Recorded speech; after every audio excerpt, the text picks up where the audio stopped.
Good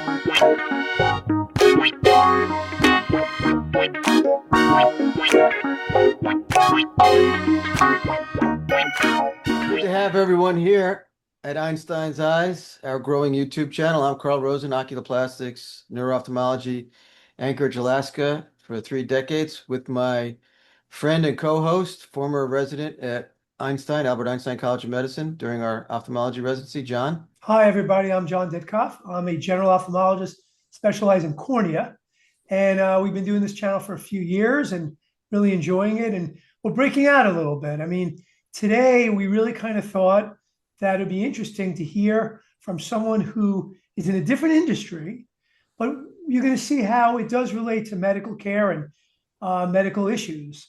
Bob, Carl, you can introduce Bob? Yeah, so Bob Genuario, he's a 23-year sales veteran who's never missed an annual target. Is that right, Bob?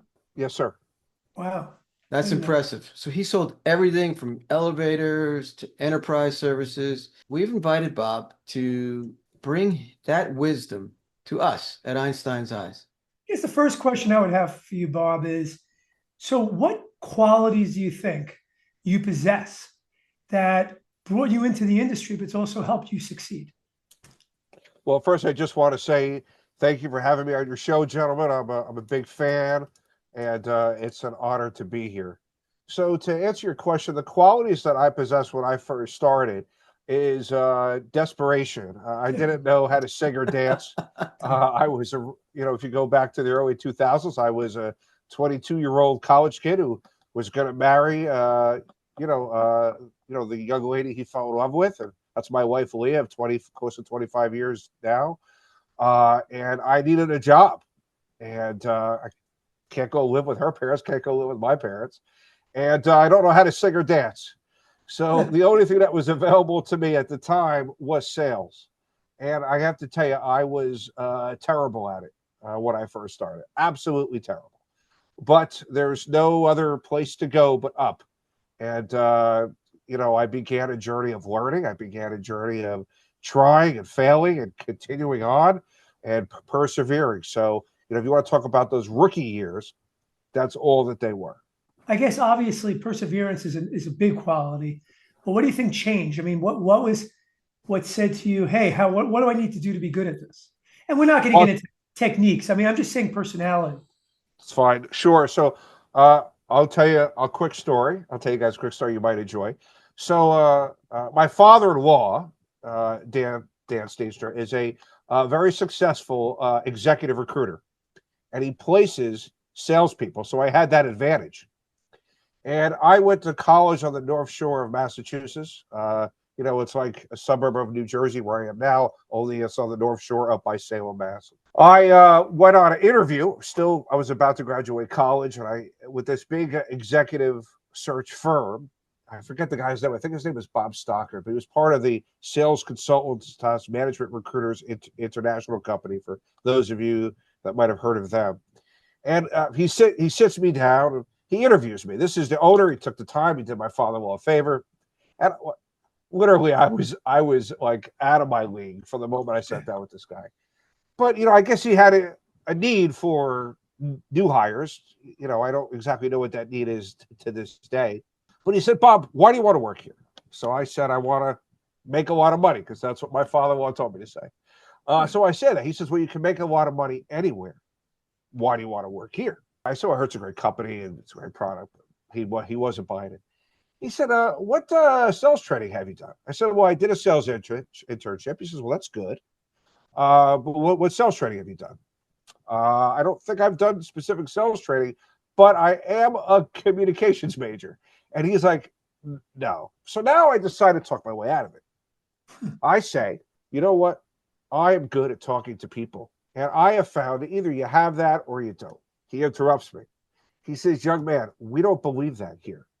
We believe that sales is an art form that's nurtured and developed over time. If you want to survive in sales, you better start learning your craft. You better start learning how this process works, or you're not going to make it. And then he kicked me out of his office. And it was the greatest 30 minutes or 15, it felt like 2 hours. It was the greatest 15, 20, 30 minutes I've ever gotten.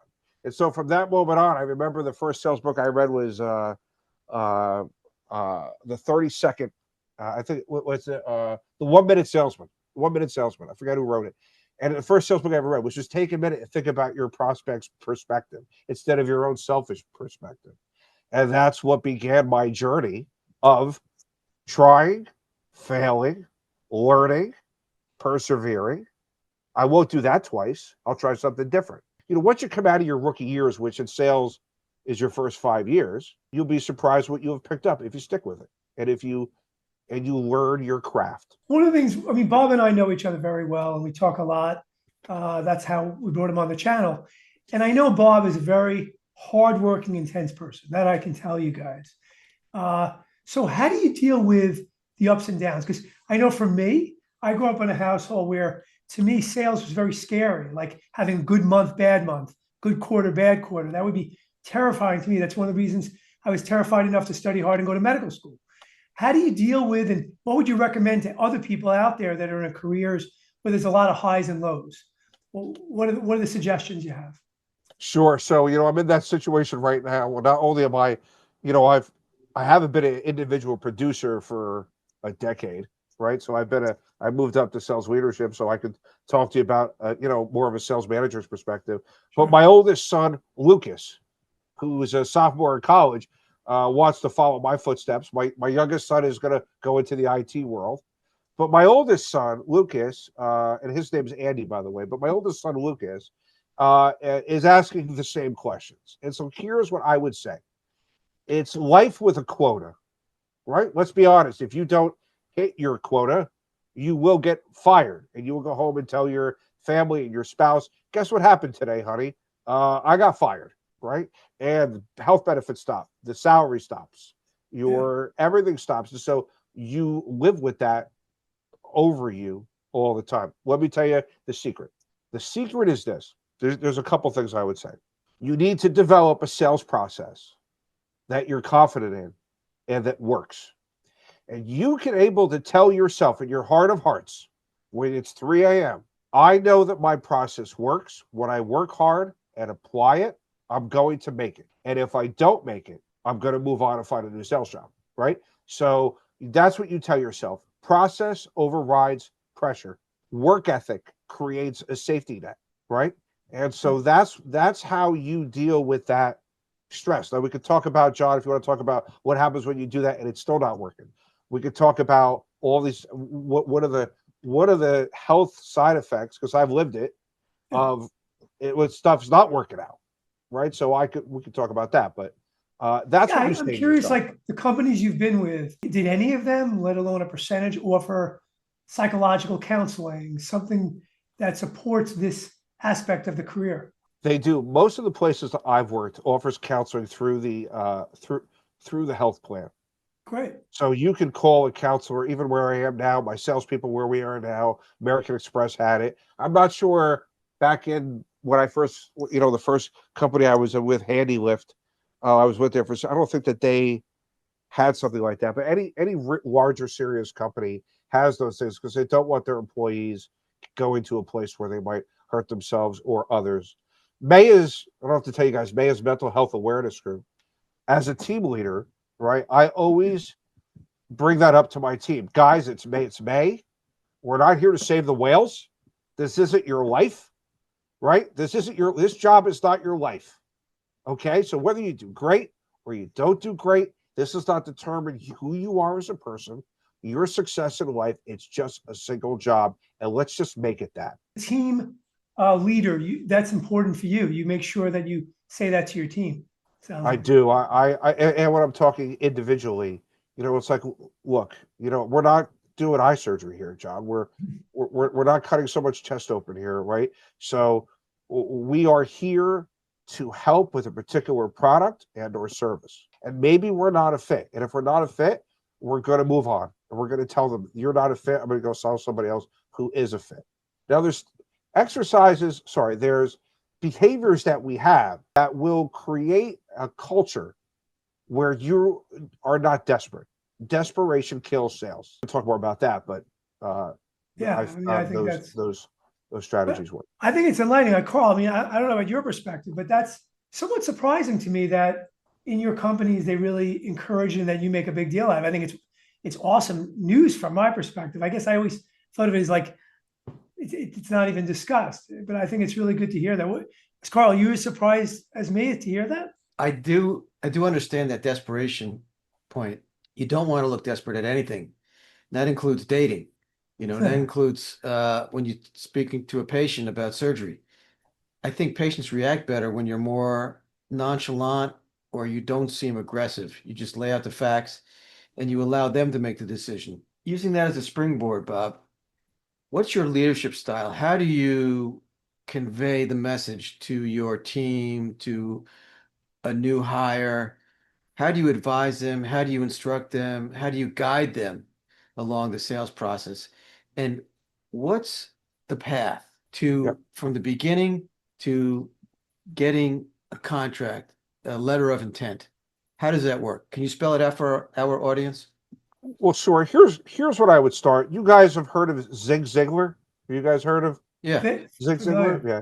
Yeah. So one of the things I heard from Zig Ziglar when I first started on this journey was he said this: you can have anything you want in life as long as you help other people get what they want.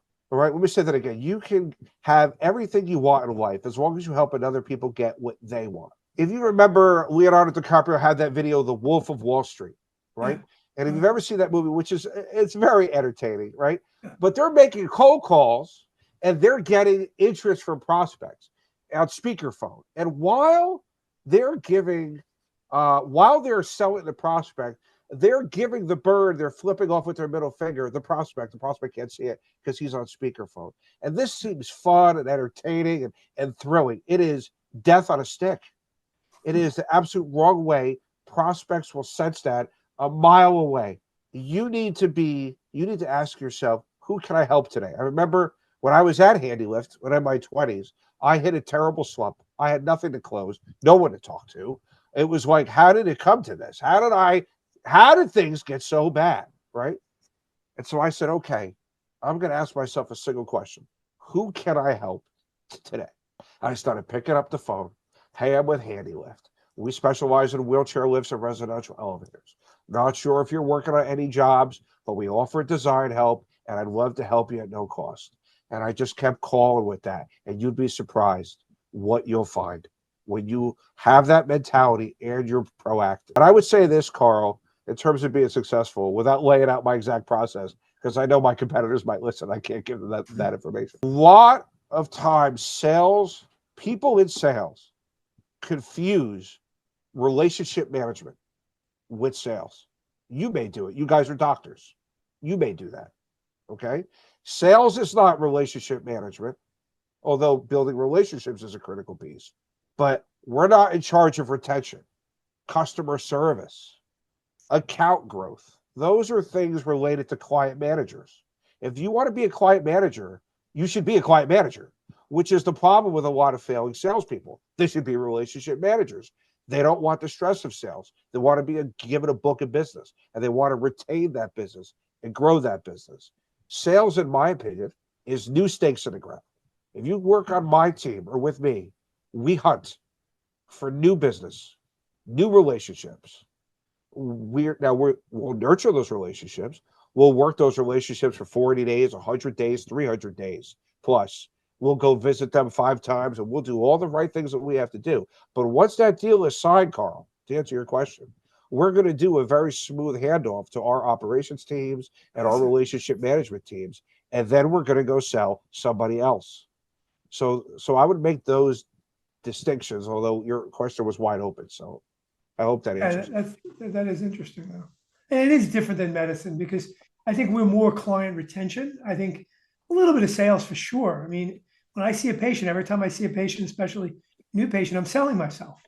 And I need to. And I need to make sure that they believe in me. But I think after that, it's a lot about retention. It's very different. I think a lot of your medical people, because I've never sold medical, we talked about this before the interview, just so all of you know, the listeners, a lot of the medical people have like a drug or something, and like they have a list of doctors that they that they've been assigned to. To me, that sounds like a hybrid between relationship management and Yeah. sales. And But yeah, there are so other products like electronic records for us. Exactly what you described. We developed a relationship with the salesperson, the sales team that explained the product and got us confident. And once we signed that contract, we never spoke to them again. It was totally different team came in for integration and yes, I get where you're coming from with that. How do you view the sales process? What are the highs and lows? What do you tell your people as a leader? well, great. So let's talk about a couple things. You have a new salesperson, a new rep within their first 5 years. So, if you want me to expand on this for a few minutes, I will, guys. That's fine. So, Yeah, that's great. within the first 5 years, right? It's like I tell my son Lucas, hey, all you're looking for is in the first 5 years to have a little bit of success somewhere.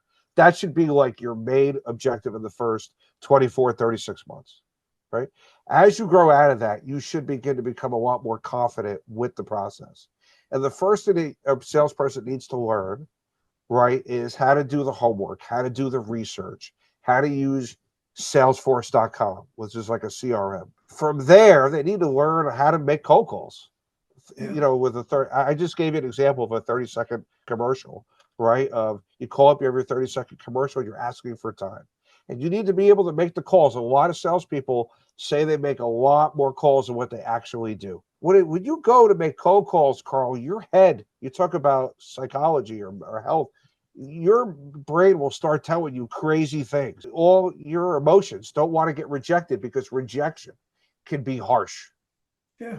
right? So you call somebody up and they're going to tell you off, right? You're just sitting at your desk. You went to work today, and this person is going to like lay into you, right? It's not personal. You can't take the rejection personally. You need to become callous to rejection, right? Yeah.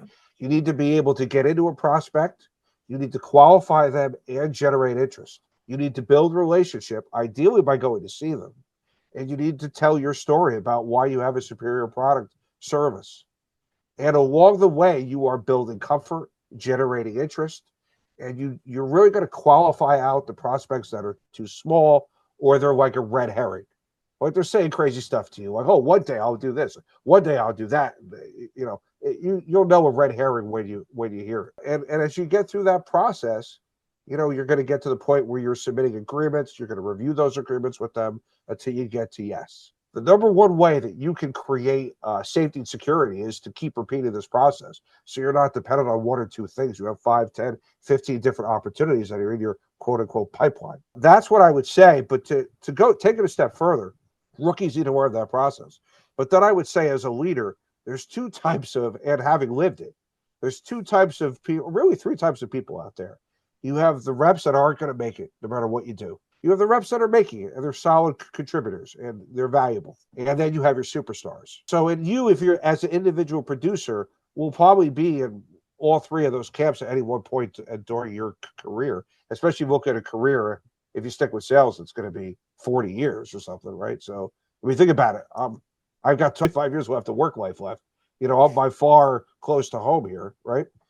But you're going to be the struggling rep. Let me tell you what my father-in-law said to me. He said, if you're the struggling rep, you be the hardest worker in that office. Be the hardest worker in that office.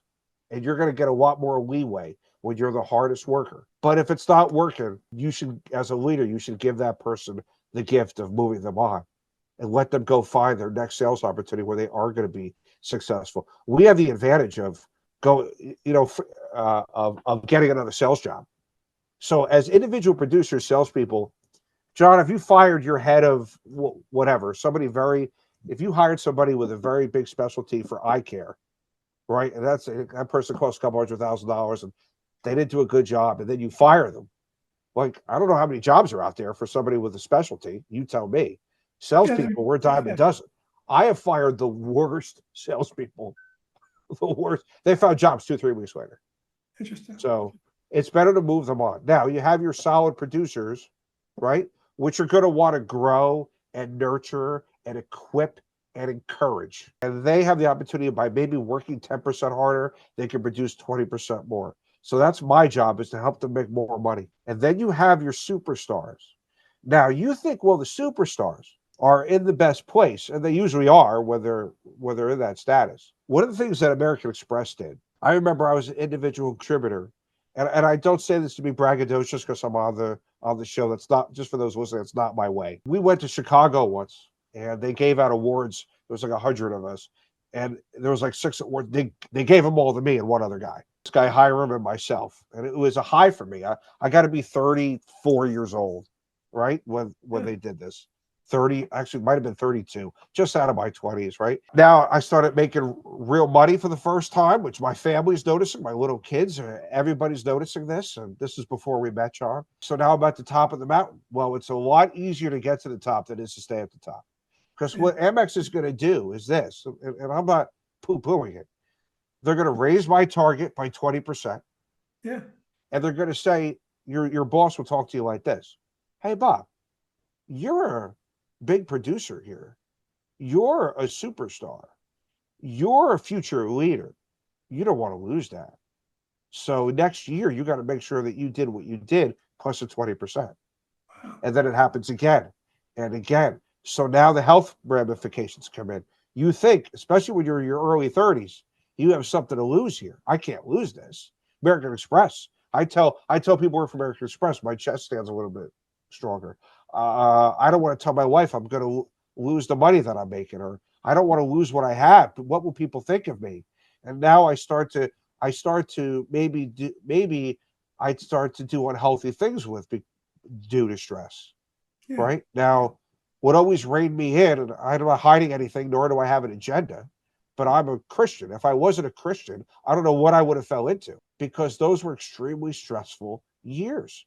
And those were up to that point, my most profitable years, my most successful years, until I was eventually tapped to become a leader, and that was a different journey. Had I not had my faith, had I not had my wife reminding me, like, we don't live for these things, and you're getting carried away. A lot of salespeople ruin their families. They get divorced. Some people, when they feel that stress, they fall into things. They look at things online they shouldn't look at. They might not be a big deal to you guys, but as Christians, that's a no for us, right?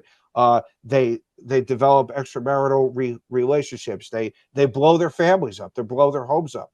Maybe they get alcohol or drugs. They cope that way, right? Yeah, I think what you're talking about is Sorry, coping John, mechanisms. Yeah. And coping, right? So they some are cope with the healthy and stress some that are way. unhealthy. Yeah. So, I mean, one time I had a rep.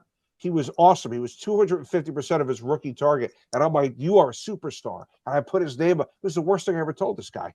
Yeah. It was the absolute worst thing I ever said. All downhill. So, yeah. So I don't know where I wrote a quote down. I don't know if I have it. I think it's upstairs. But, entitlement and arrogance are killers. Yeah. So when you deal with success, you need to keep this. Hey, you know what? If you ever talk to a true successful salesperson, you can't compliment he or she. One of my reps, his name is John. You try to give John a compliment, he won't even take it. He'll say, you know what? I'm still learning. You know what? I got a little lucky. You know what? I have a lot of trouble next year. So I don't know what I'm going to do. So you can't give true winners, you can't give them a compliment. You put if they're successful, someone else did it. That's what true winners who sustain themselves is. They don't believe the hype about themselves. But it also does take the pressure off. I think that's smart. I think that's healthy. Yeah. Because otherwise, there's no way to go. They're always waiting to fail. Yeah. So for me, I put it into tennis. John, and I think it was eating. Yeah, I think it was eating at some point in time. For me, I was starting to eat a little bit more, so I gained a little weight, and I said I've got to get it out here, and so I started to pick up the tennis racket again. So, I'm sorry, questions. I mean, just to give you an analogy, as surgeons, we do the same thing. I mean, there's coping mechanisms, and some guys don't do it the right way, and some do. I think for me, I have my ways. I'm sure, Carl, when you were doing cases and you're in there, and it's extremely stressful, uncharted territory, and you're a perfectionist, and you want to. Everything has to be perfect. There's a lot of things you have to learn as you're going through that help you adapt and cope. The best thing that a salesperson could do in terms of coping and to reduce the stress is to be as financially independent as possible. Meaning, like some people do, and I've never been one of these people. I've seen these folks make, $700,000 a year plus. I've heard of a couple of people that I know made $1 million. I think companies are overpaying for them. Salespeople should make a couple $100,000 if they're successful. But when you get up to $5, $6, $7, $8 or $900,000, in my personal opinion, the company is overpaying. But I would say this, that what happens is somebody makes 700 grand and they start living to it, which is the Right. number one thing that they should not do. They That's start an living it excellent like a point. lifestyle. They should take that money and they should start investing create true wealth for them and their families. Their 401k should be maxed out. Their house should be paid off. There should be an investment property or two. Like, they need to create true wealth Carl and I talk for about that all the themselves, and not say this. You're ready. I'm a $350,000 a year guy. That's what I should make in the market. Well, you're a little bit overpaid at three. So if you lose your job, you're going back to 175 or Well, 150. living below your You got a means. problem now. Yeah, no, Live below your no, means. John, I know that John does that, and Yeah, it can be very scary. live below your means, and it right, I takes a see lot of doctors- stress out of your life. I see doctors do it all the time. They buy planes, they take trips all over the place. Nuts. Yeah, that is just not a good idea. Bob, fantastic having you. You've dropped wisdom Yeah, on love it. Love it. myself. I know John and I appreciate it. Our audience appreciates it. Have you back. We'll revisit this and continue this conversation, but I really appreciate it. Thank you. And to all the folks out there, please like and subscribe, and we will see you on the next one.